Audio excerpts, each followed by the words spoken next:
میں نے جو متعدد مواقع سے آیات مبارکہ آپ کو سنائی کہ ہر جگہ پر چوٹی کی چیز صبر ہے، آخری چیز جو بیان ہوتی ہے وہ صبر ہے۔ سورۃ العصر میں آخری بات وَتَوَاصَوْا بِالصَّبْرِ یا ایھا الذین آمنوا استعینوا بالصبر والصلاۃ، اے ایمان والو مدد حاصل کرو صبر سے اور نماز سے۔ ان اللہ مع الصابرین، اللہ تعالی صبر کرنے والوں کے ساتھ ہے۔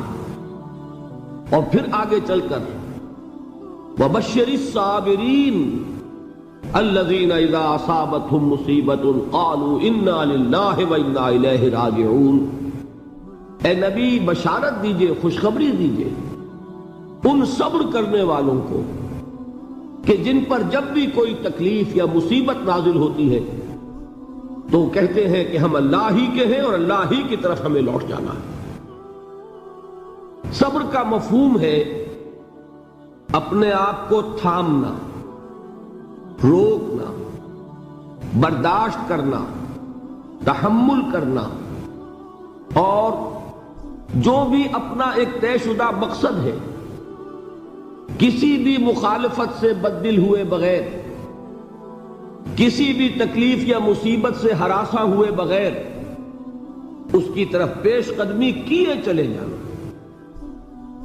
بڑی سخت سردی پڑ رہی ہے، فجر کا وقت ہے، گرم پانی کا اہتمام نہیں ہے، اب اس وقت فجر کی نماز کے لیے اٹھنا، ٹھنڈا پانی اگر ہے تو وضو تو کرنا ہوگا، اس ٹھنڈے پانی سے وضو کرنا، اس وقت لحاظ سے نکلنا ہی بہت مشکل، ٹھنڈے پانی سے وضو کرنا اور مصیبت۔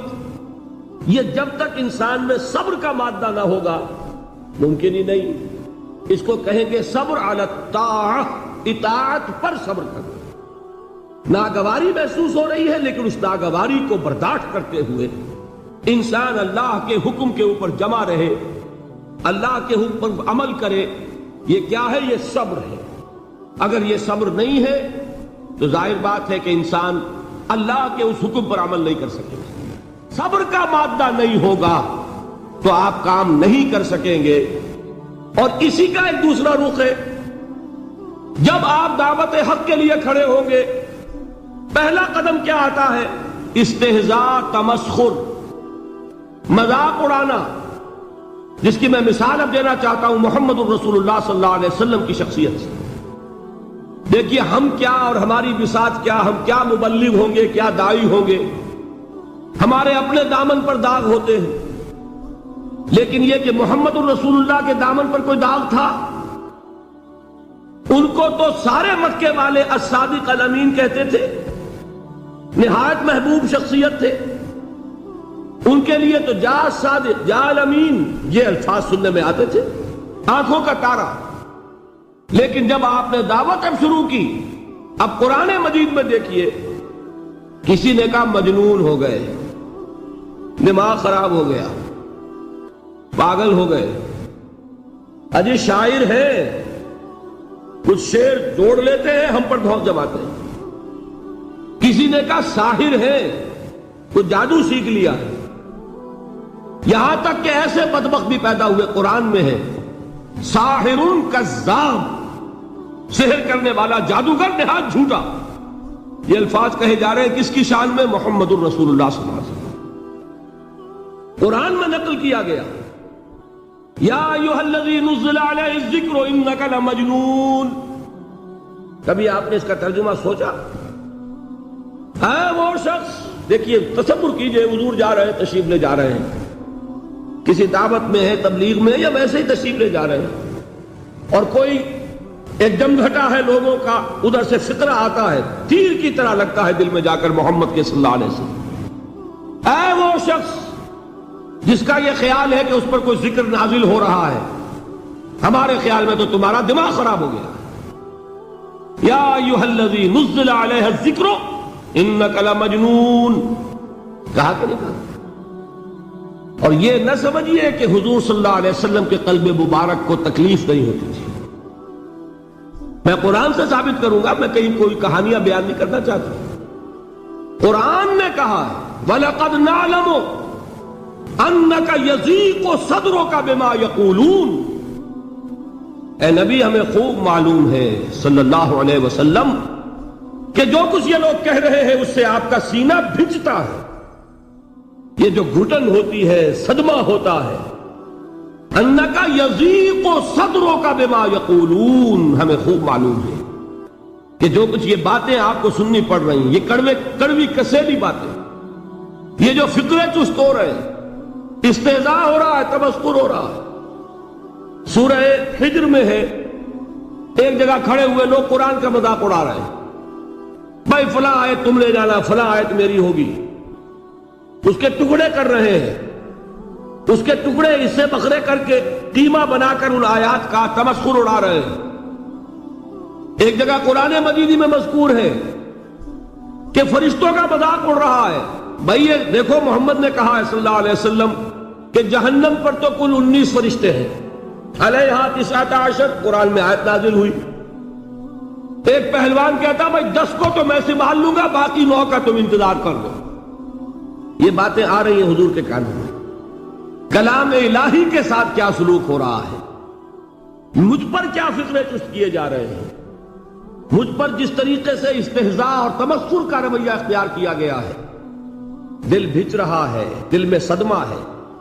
دیکھیے سورہ نون ہے، اور میرے نزدیک یہ دوسری وحی ہے جو حضور پر نازل ہوئی ہے، اس کی ابتدائی آیات، نون والقلم وما یسطرون ما انت بنعمت ربک بمجنون وان لک لاجرا غیر ممنون وانک لعلی خلق عظیم فستبصر ویبصرون بأیکم المفتون ان ربک هو یعلم بمن ضل عن سبیلہ وهو اعلم بالمہتدین۔ نون، قسم ہے قلم کی اور جو کچھ یہ لکھتے ہیں۔ اے نبی آپ اپنے رب کی نعمت سے مجنون نہیں ہیں۔ یہ کیوں کہا جا رہا ہے؟ حضور کو جو صدمہ پہنچا ہے وہی نازل ہوئی ہے دل جوئی کے لیے، تسلی کے لیے۔ آپ کیوں برا منا رہے ہیں؟ اے نبی آپ کیوں صدمہ اور رنج اور اندوہ محسوس کر رہے ہیں؟ ان بدبختوں کے کہنے سے کوئی آپ مجنون ہو جائیں گے؟ مانتا بے نعمت ربک بمجنون وَإِنَّ لَكَ لَأَجْرًا غَيْرَ مَمْنُونَ، آپ کو جو یہ صبر کرنا پڑ رہا ہے، آپ کو جو یہ جھیلنا پڑ رہا ہے، اس کی وجہ سے آپ کو وہ اجر ملے گا جس کا سلسلہ کبھی منقطع نہیں ہوگا۔ وَإِنَّكَ لَعَلَىٰ خُلُقٍ عَظِيمٍ، اور اے نبی آپ تو خلق عظیم کے حامل ہیں۔ آپ کا اخلاق، آپ کا کردار، آپ کی سیرت، آپ کی شخصیت میں طہارت، نفاست، پاکیزگی، آج تک دنیا نے کوئی پاگل، کوئی مجنون ایسا بھی دیکھا؟ یہ ساری باتیں اللہ تعالیٰ حضور کی دلجوئی کے لیے فرما رہے ہیں۔ اس سے آپ اندازہ کیجئے کہ کتنا صدمہ ہوتا ہوگا۔ یہی ہے، اس ساری چیز کو جمع کیجئے تو یہ چیز کیا ہے؟ وَاصْبِرْ عَلَىٰ مَا يَقُولُونَ وَاهْجُرْهُمْ هَجْرًا جَمِيلًا، صبر کرو اے نبی، صبر کرو اے محمد صلی اللہ علیہ وسلم، جھیلو اور برداشت کرو اس پر جو یہ کہہ رہے ہیں۔ یریدون لیطفئوا نور اللہ بافواہہم، یہ چاہتے ہیں کہ اللہ کے نور کو اپنے منہ سے بجھا دے، پھونکے مار کے ہی بس۔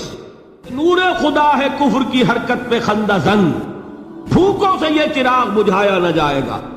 یریدون لیطفئوا نور اللہ بافواہہم واللہ متم نورہ ولو کرہ الکافرون، یہ چاہتے ہیں کہ اپنے منہ کی پھونکوں سے اللہ کے نور کو بجھا دیں، حالانکہ اللہ تعالیٰ تو اپنے نور کا اتمام فرما کر رہے گا، خواہ ان کافروں کو کتنا ہی ناگوار ہو۔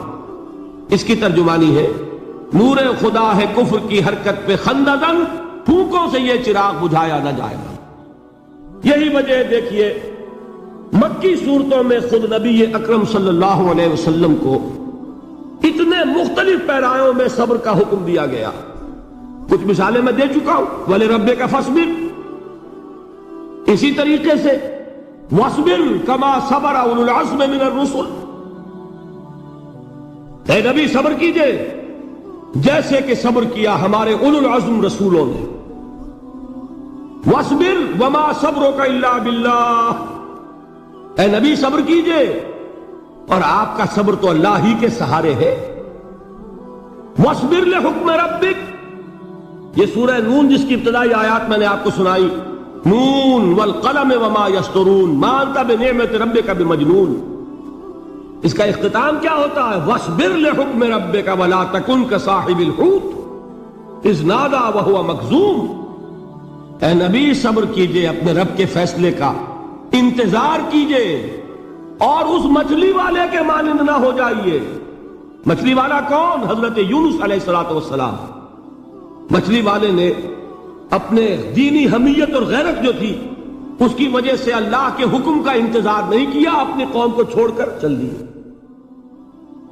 نبی کا، رسول کا یہ معاملہ ہوتا ہے، جیسے کہ آپ کو معلوم ہے کوئی افسر ہے کسی حکومت کا، وہ اپنی پلیس آف ڈیوٹی کو نہیں چھوڑ سکتا، he must stick to his place of duty.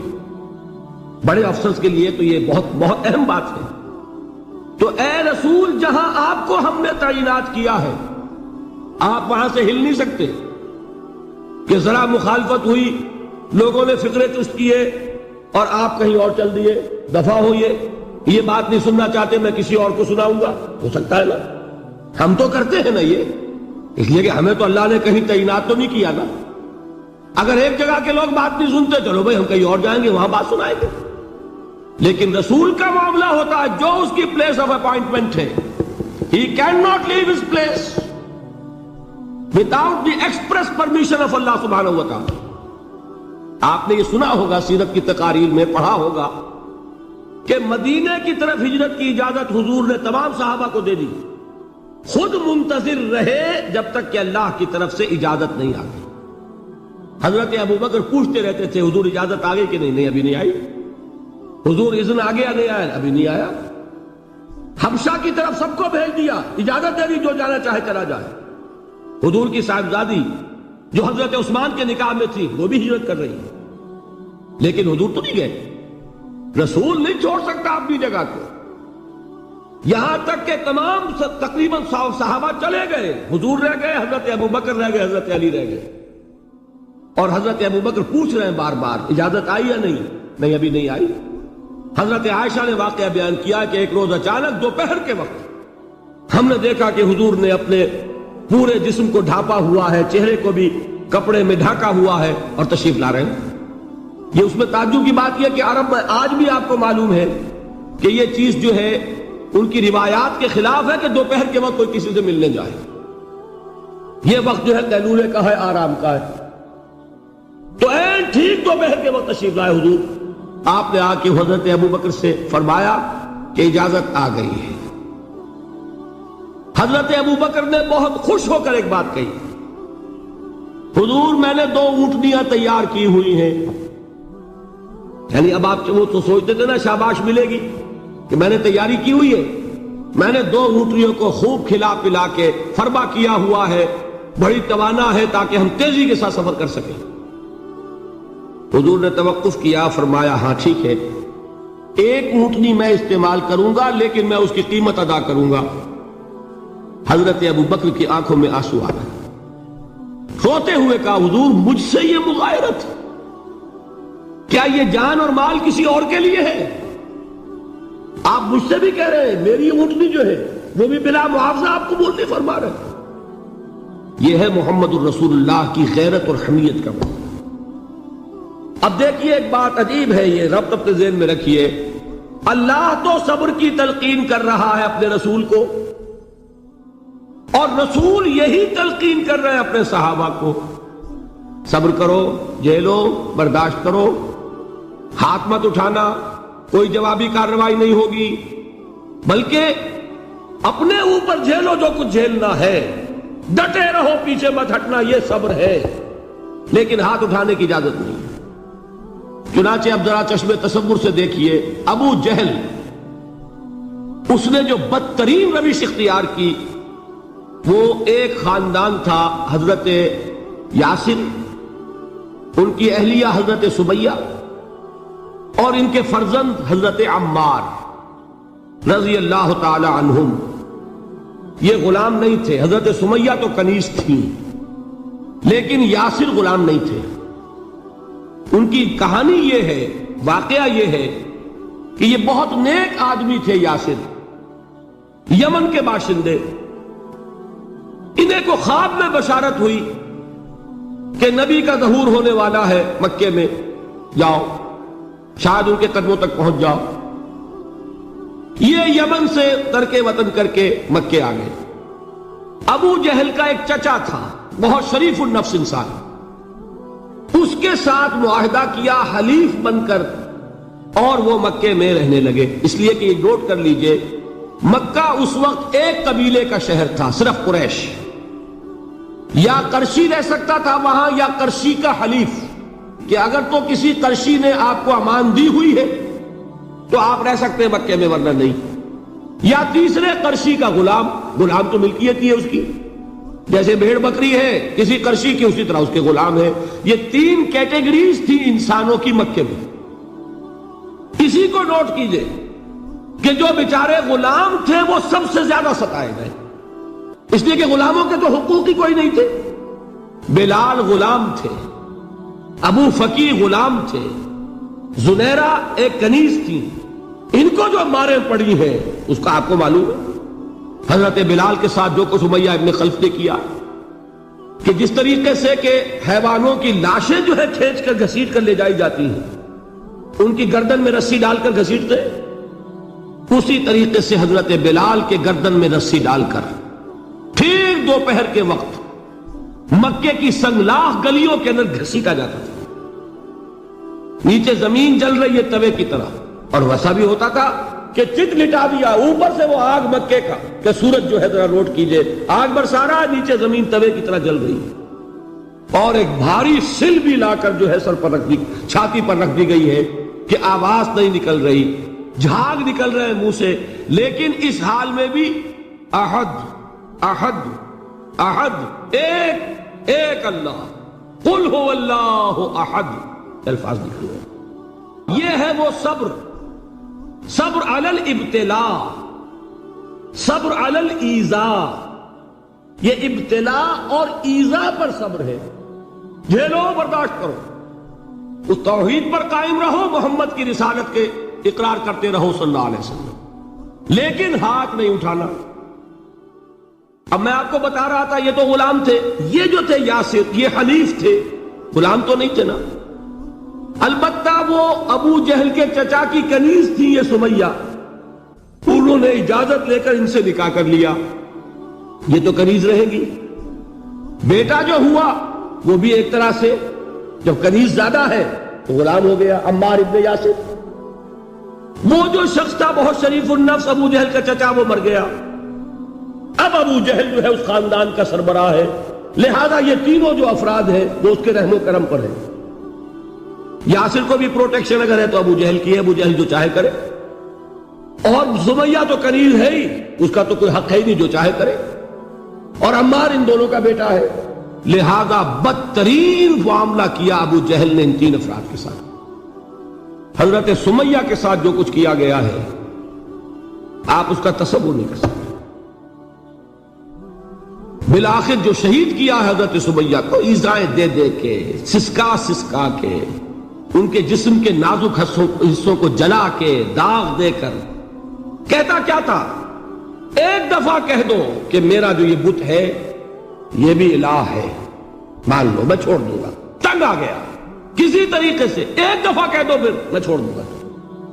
لیکن یہ میاں بیوی حضرت یاسر اور حضرت سمیہ رضی اللہ تعالی عنہما، یہ ہے ثبات، یہ ہے صبر، یہ ہے استقلال، ایک مرتبہ بھی کہنے کے لیے تیار نہیں، جو چاہو کر لو، اب ہم تو اس سے پیچھے نہیں ہٹیں گے۔ تنگ آ کر اس نے حضرت سمیہ کی تو شرمگاہ میں برچھا مارا اور شہید کیا۔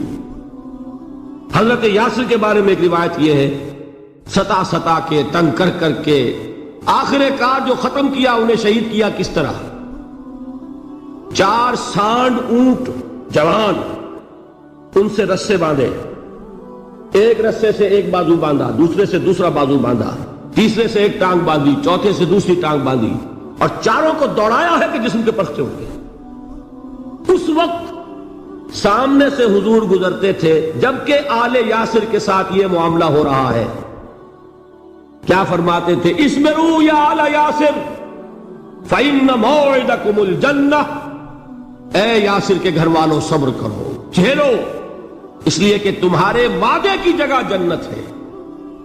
اللہ تعالیٰ ادھر آنکھ بند ہوگی، ادھر جنت میں تمہارا داخلہ ہو جائے گا۔ یہ ہے تواصوا بالصبر والعصر ان الانسان لفی خسر۔ یہ تواصوا بالصبر پر کون عمل کر رہا ہے؟ محمد الرسول اللہ صلی اللہ علیہ وسلم۔ دے تو بھی محمد کی صداقت کی گواہی۔ یہ صداقت کی گواہی دیتے ہوئے انہوں نے اپنی جانیں دے دی۔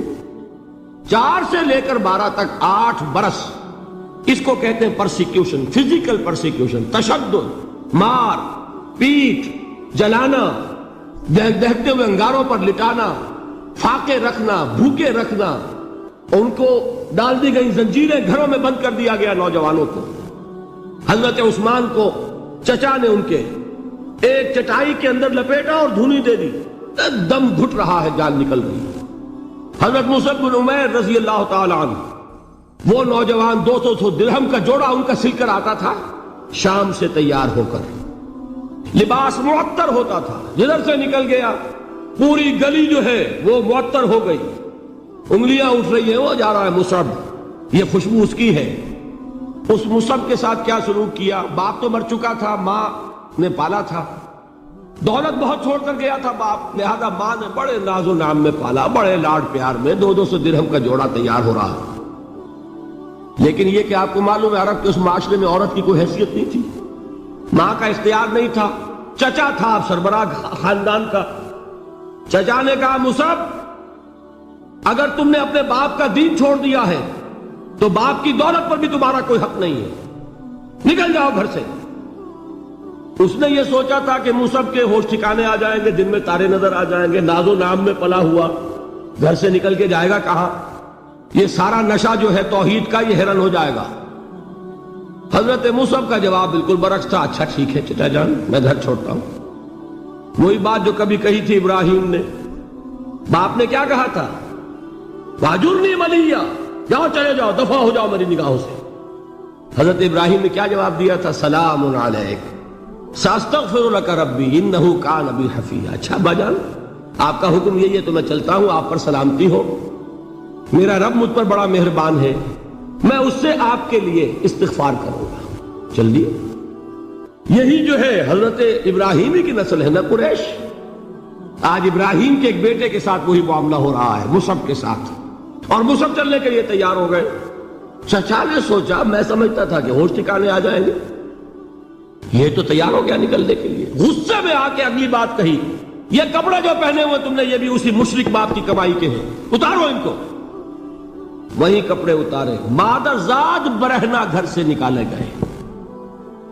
ماں کے پاس پہنچے، ماں نے آنکھوں پر ہاتھ رکھے، وہ سب کیا ہوا؟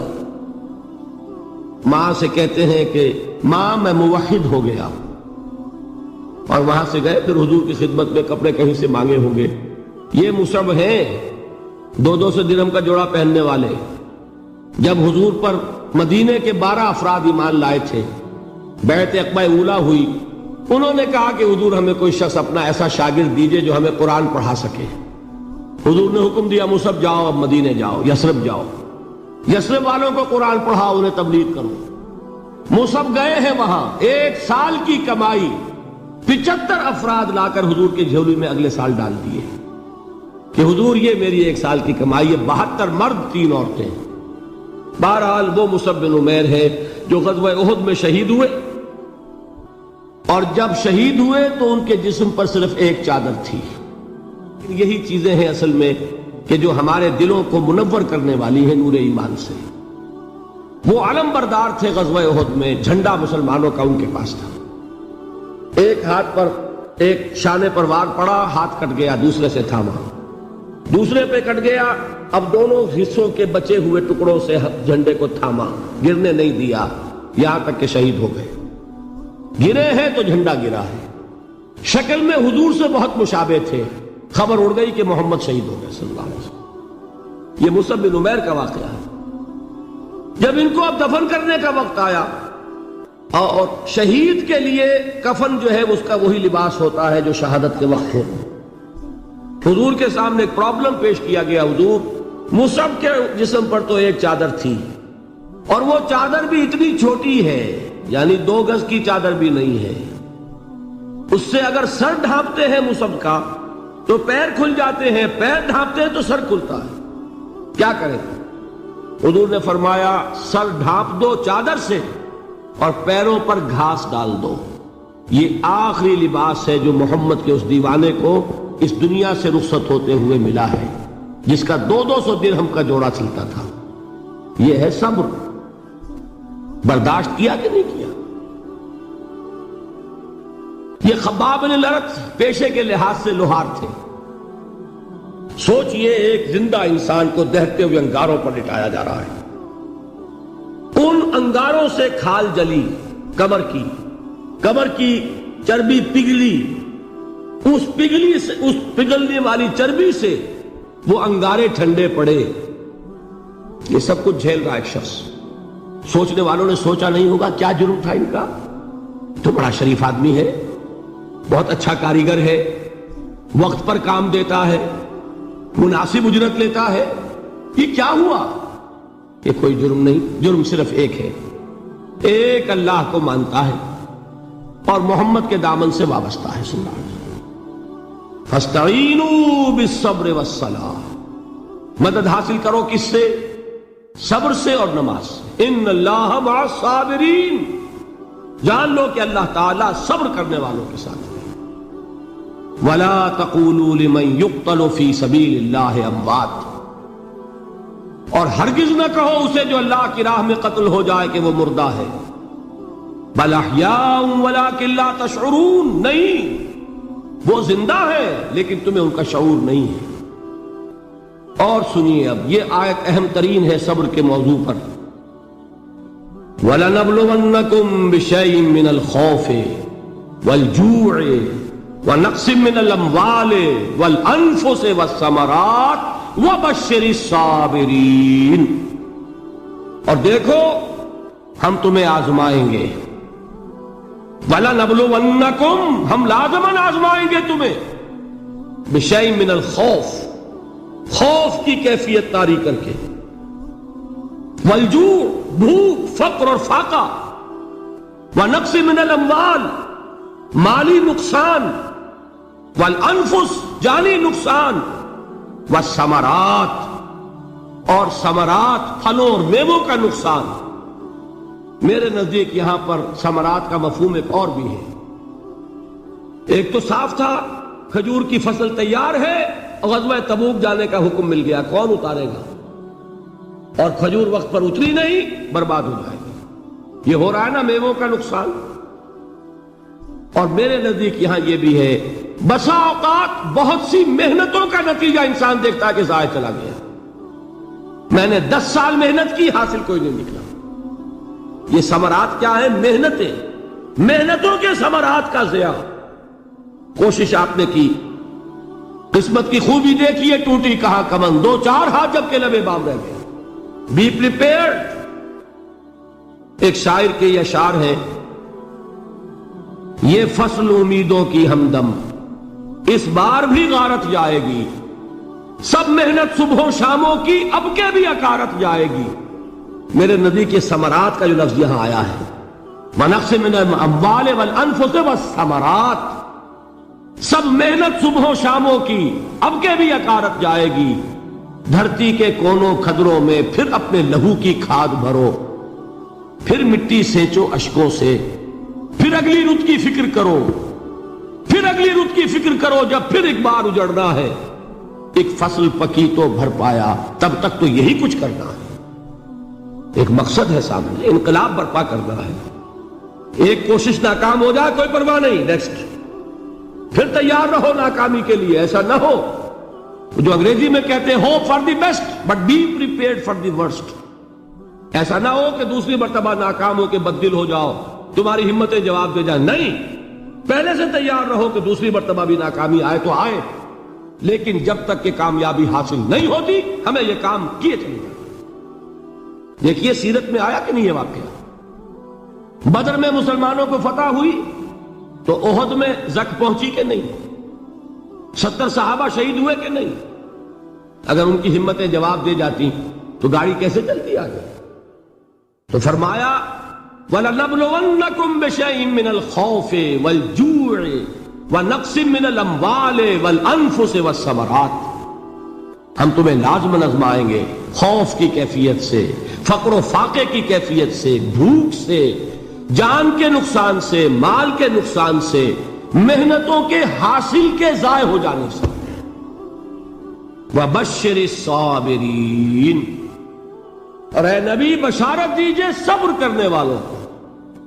الذین اذا اصابتہم مصیبت، وہ کہ جب ان پر کوئی تکلیف آئے، کوئی مصیبت آئے، کوئی آزمائش آئے، قالوا انا للہ وانا الیہ راجعون، وہ یہ کہیں کہ ہم اللہ ہی کے ہیں، اللہ ہی کی طرف لوٹ جانا ہے۔ یہ وہی انداز ہے جو میں نے فارسی کا شعر سنایا تھا آپ کو کہ سرے تسلیم خم ہے جو مزاج یار میں آئے۔ وہ ہمارا مولا ہے، ہمارا آقا ہے، اگر اسے یہی منظور ہے تو ہمیں بھی یہی منظور ہے۔ میں نے تسلیم و رضا کی بات کی تھی نا، آپ کو کچھ شعر سنائے تھے، ایک شعر اور سنیے، اور یہ کس کا ہے؟ محمد علی جوہر کا۔ ایک مرتبہ جیل گئے، ان کی ایک بیٹی جوان بیمار ہوئی، فوت ہو گئی، باہر چھوڑا انگریز نے، جاؤ بھائی دفن کر دو بیٹی کو۔ دوسری مرتبہ جیل گئے، دوسری جوان بیٹی اسی مرض میں مبتلا ہوئی۔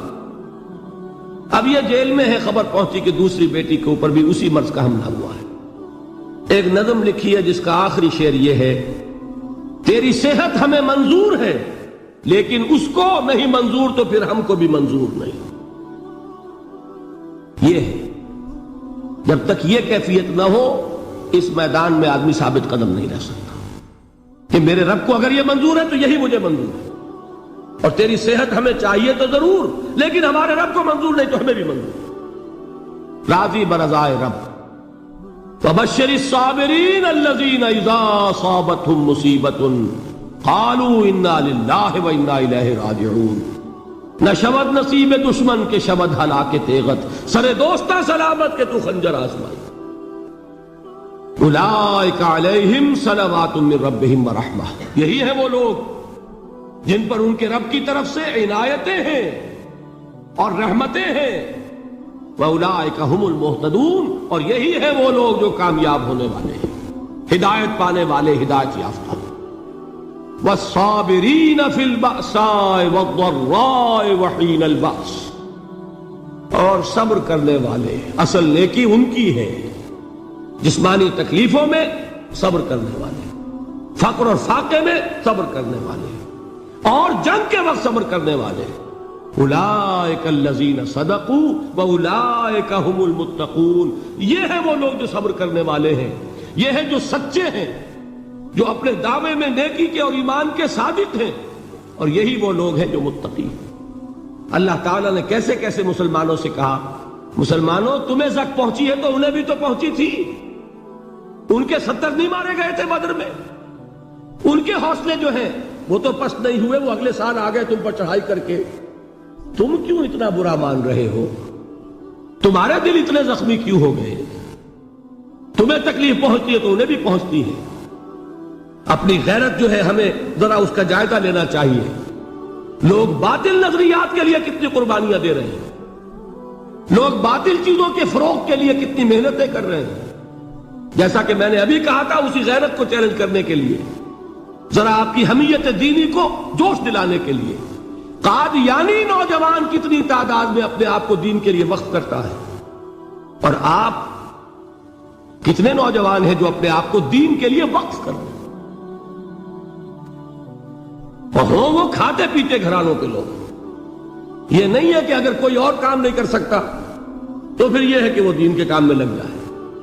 باصلاحیت لوگ، کھاتے پیتے لوگ، ذہنی استعداد رکھنے والے لوگ، اونچے گھرانوں کے لوگ، وہ وقت کریں اپنے آپ کو دین کے لیے۔ اس کے بغیر کیسے باہر آ جائے گی، کیسے رونق آ جائے گی؟ تو دنیا میں باطل نظریات والے جو ہیں، یہ بات کہی گئی ہے، مسلمانوں تم اگر توحید کے لیے لڑ رہے ہو، دیکھتے نہیں ابو جہل کو، اس نے گردن کٹوائی ہے شرک کے لیے، شرک کے لیے گردن کٹوائے، اور تم توحید کے لیے گردن کٹوانے کو تیار نہ ہو۔ اس نے گردن کٹوائی کہ نہیں کٹوائی؟ اور کس طرح کٹوائی ہے؟ کیونکہ بڑا متکبر قسم کا، فرعون قسم کا شخص تھا، جب گردن کاٹنے لگے تو کہتا ہے ذرا نیچے سے کاٹنا تاکہ جب تم نیزے کے اوپر چڑھاؤ میرے سر کو تو اونچا نظر آئے، معلوم ہو سردار کا سر۔ وہ بدبخت مرتے ہوئے بھی جو اس کی یہ کیفیت تھی نا، اس کو ذہن میں رکھیے۔ تو یہ اس لوگوں نے قربانیاں دی، جانیں دی، تو فرمایا اگر تم ان سے زیادہ قربانی نہیں دو گے، یہ جو نوٹ کر لیجئے اس کو، مجرد اگر حق کو غالب کرنا اللہ کے ذمے ہو تو آنے واحد میں غالب کر دے گا، تمہیں تکلیف ہی دینے کی ضرورت نہیں۔ سمجھ رہے؟ کیا اللہ کے مقابلے میں کوئی باطل کی طاقت ٹھہر سکتی ہے؟ یہ تمہارے ایمان کا امتحان ہے، یہ تمہارے خلوص کی آزمائش ہے، یہ تمہارے امتحان کا ثبوت درکار ہے کہ اللہ تعالیٰ دیکھنا چاہتا ہے تم اس کے لیے اپنی جانیں قربان کرنے کو تیار ہو کہ نہیں، تم اس کے لیے تن من دن لگانے کو تیار ہو کہ نہیں۔ اور یہ جان لو کہ اگر کفار اور مشرکین اور ملحدین اور باطل نظریات والے وہ جو کچھ قربانیاں اپنے باطل نظریات کے لیے دے رہے ہیں، ان سے زیادہ اگر تم نہیں دو گے تو حق غالب نہیں ہوگا۔ انہوں نے جو صبر کیا ہے اپنے باطل نظریات پر، اگر تم اس سے زیادہ صبر کا ثبوت نہیں دو گے اپنے اس حق پر تو حق غالب نہیں ہوگا۔ اس لیے فرمایا یا ایھا الذین آمنوا اصبروا وصابروا، نہ صرف یہ کہ صبر کرو بلکہ صبر میں اپنے دشمنوں سے آگے نکلو، ان کے صبر سے بڑھ کر صبر کرو۔ ورابطوا، مرابطہ کہتے ہیں چوکس رہنا، ہوشیار، پہرا دو، ایسا نہ ہو کہ دشمن جو ہے غفلت میں تمہارے اوپر کوئی حملہ جو ہے کر بیٹھے۔ واتقوا اللہ، اور اللہ کا تقوی اختیار کرو، لعلکم تفلحون، تاکہ تم فلاح پاؤ۔ یہ ہے حضرات تواصوا بالصبر۔